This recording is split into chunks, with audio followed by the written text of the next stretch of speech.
Hey guys, today we are going to be playing the On My Shelf game using the numbers that Marlena supplied in her video.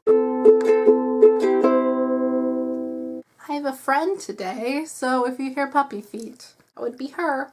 The rules of the game are super simple. I just have a list of numbers. The first number relates to the shelf, and the second number relates to the book. So I count how many books and then pick that one, and then I'm just gonna talk about it. Talk about the story of how I got it, and what it's about, and if I read it, and da-da-da-da. And since I have two bookcases and the list of numbers that I'm using are kind of small, we are going to flip a coin, and if it lands on heads, I will start counting on my red bookshelf, like down the shelves, and then over to the to be read. And if it lands on tails, I will start counting on my to be read shelf, and if it goes past 4, then I'll jump over to my red shelf. The first one is 7 and 7. I got heads, so I will start counting on my red shelf. 1, 2, 3, 4, 5, 6, 7. 1, 2, 3, 4, 5, 6, 7. So the book 7-7 would be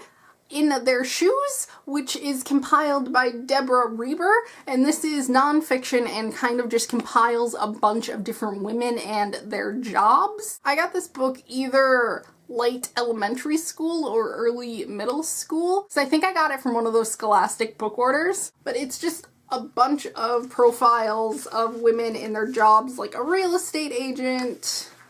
It has Shonda Rhimes in here, who is the writer of Grey's Anatomy and Scandal. I'm pretty sure I read this thing front to back. I think I even bookmarked jobs that I was like, oh, this is cool. Oh, I think I definitely wanted to be a talent agent when I read this the first time. You know, it's basically telling little girls that you can be anything you want to be. Just know that it takes some education and you should probably have these skills, and just know that you might not make a whole lot of money. That's basically what this book is telling you. The next number is 514. Let's flip. Oh, Jesus. So there are only 14 books on that shelf, so we got really lucky. This one's really boring, so I'm sorry. It is The Best Loved Poems of the American People. And it's just, I do not remember where I even got this. I were in a box of really old books that my neighbor bought at like an auction. Or I got it from my great-grandparents' house, and it's like split up into like poems that tell a story, home and mother, and etc. Faith and revenge. Reverence. Faith and reverence, not revenge. There doesn't seem to be any poets in here that I actually know of. The poems were selected by Hazel Fellman. Copyright 1936. I think there was one afternoon that I was looking for like poetry that would relate to me that I could frame in my room, so I looked in here, but I think that's the only time I've ever looked in this poetry book. But I might go through this eventually. Find some new people to get attached to, you know, some new old dead people probably, since this was published in 1936. 3-2, okay. So the third shelf in my red bookshelf is my graphic novel shelf.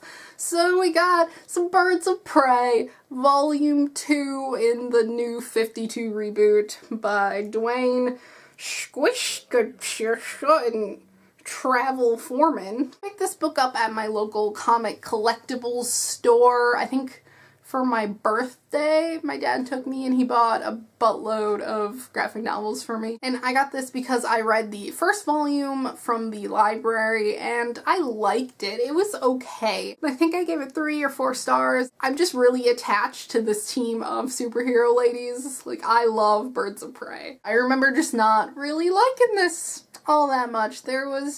The plot was weird, there was too much going on. And it might be because it's a dude writing this lady superhero team and not a lady writing a lady superhero team. I don't know, it was just meh. This game is just showing me that I just have a wide range of genres and things that I own on my bookshelf. 2-8 is Ruined by Lynn Nottage, and this is a play.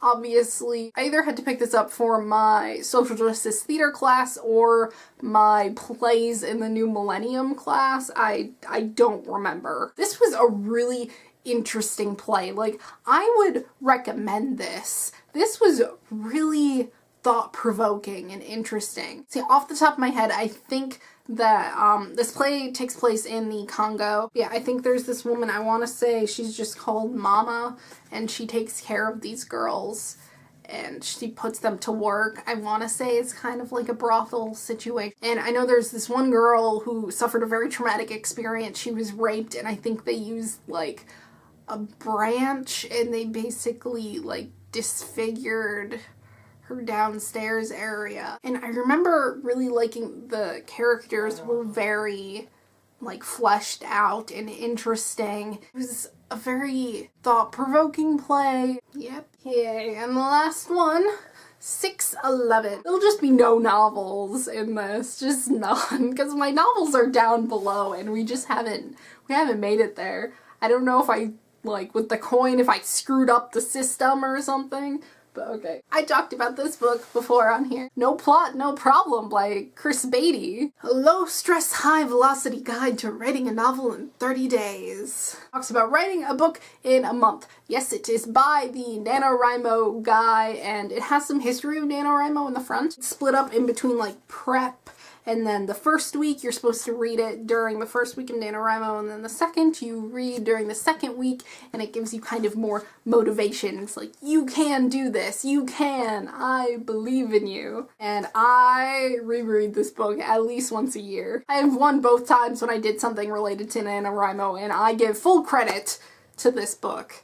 I mean, I also give credit to myself, because I did it. I wrote the words. Maybe we'll play this another time and I'll figure out how to talk about novels. And, you know, I don't talk about my other books that I own very often. This was good. This was fun. It gave you a chance to see all the other things that I own that's not, you know, in the frame of the video. This isn't really a tag, so I guess I'm not going to tag anyone, but if you want to play, I will include some numbers down below that you can use. That is it. Have a wonderful week, and I will see you on Friday. Bye!